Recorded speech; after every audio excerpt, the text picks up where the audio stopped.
understanding some of the pain points. The next poll is on sort of professional priorities for those that are listening in today. But before we get there, let me just ask you this question around terminology. So, I mean, I'm very guilty of doing this, not using the right terms, but coaching and mentoring seem to be used interchangeably.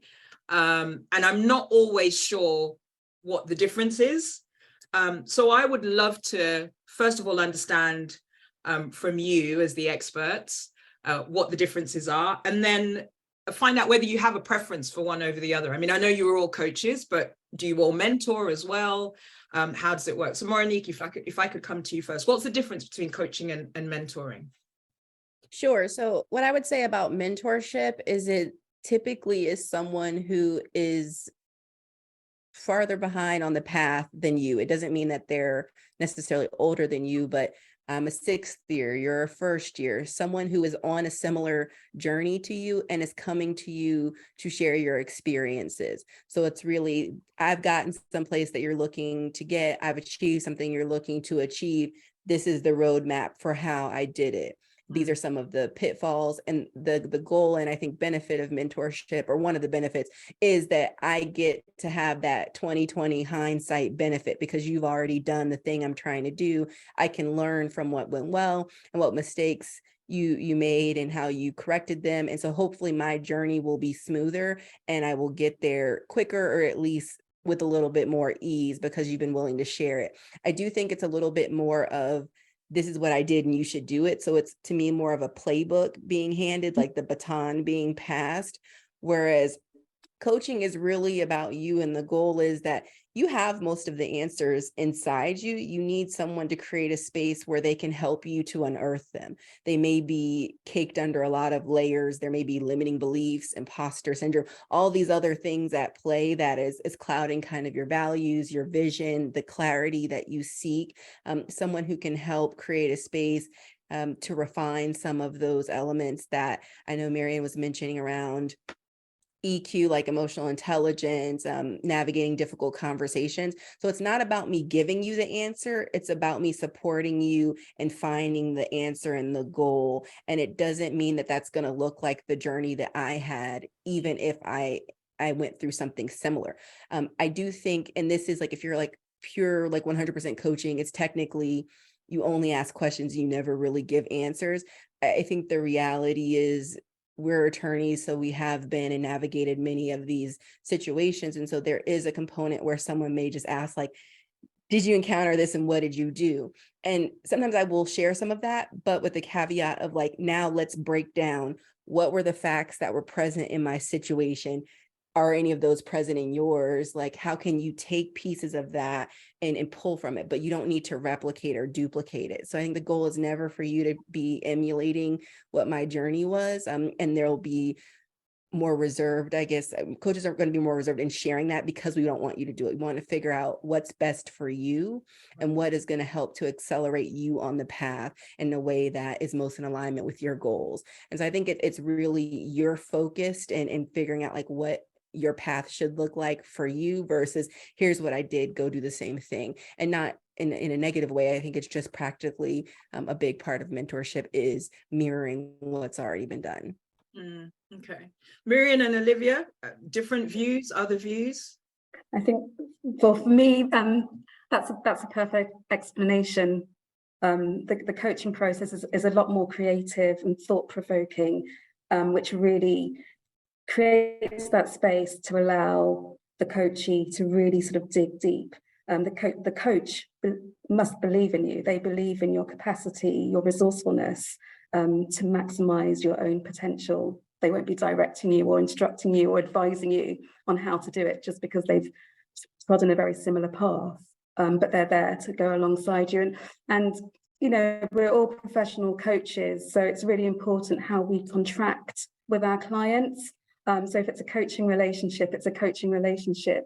And if, you know, during the course of that relationship, it needs to be recontracted. So there's a bit more of a mentoring aspect where I'm given permission to share, I will share, but just as Morenike says, but I wouldn't want that to be the focus because the focus is not about me. This is about me creating space for you. And so that's really very important. And And I suspect all of us probably have mentored for years, from when we became very junior lawyers to sort of much more senior lawyers, and you know, without knowing exactly what my fellow coaches do on a day-to-day basis, that's just part and parcel of what we impart and what we give. But coaching, I feel, is something very special and different. And in relation to the discussion that we had earlier about maybe some lawyers' resistance towards coaching, what you tend to find in some of these firms is that the people at the top are having coaching, even if the people sort of further down below never knew about it.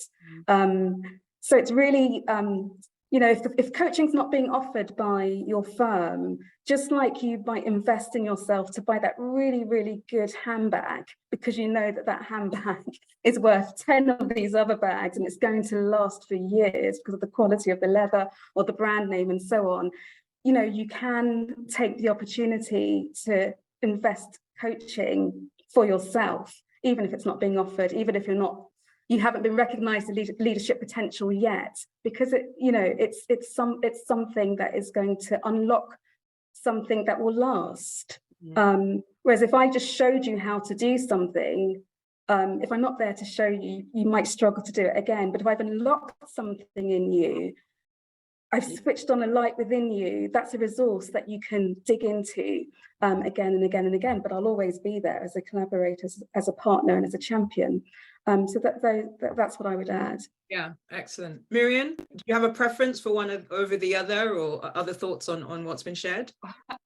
Well, first, mentoring, which is more of the fag. I'm sure if you ask people in a room how many have been mentored or how many have been mentors, you're probably going to get more hands up than if you ask the question in relation to coaching. So, but in my own journey, I've mentored quite a lot of people, but I found out that a lot of the mentees wanted to become mini Mirians. They really wanted you to tell them, what to do. When I got involved in coaching, I said, but how do you know that you should be like me? How do you realize that you want to go on my journey?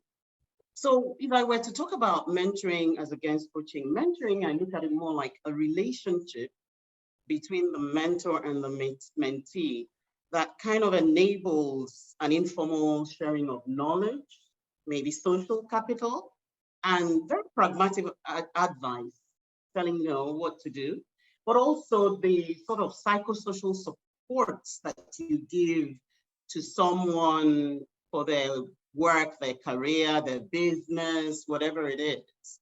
Now, for coaching, I look at it more like an alliance between the coach and the coachee, and it just creates an enabling environment that is thought-provoking, that is very creative, and is very safe. So the coachee can be vulnerable within that space. What it then does that it inspires the coachee to maximize the resourcefulness they have within themselves, to maximize their dreams, their vision, and achieve it.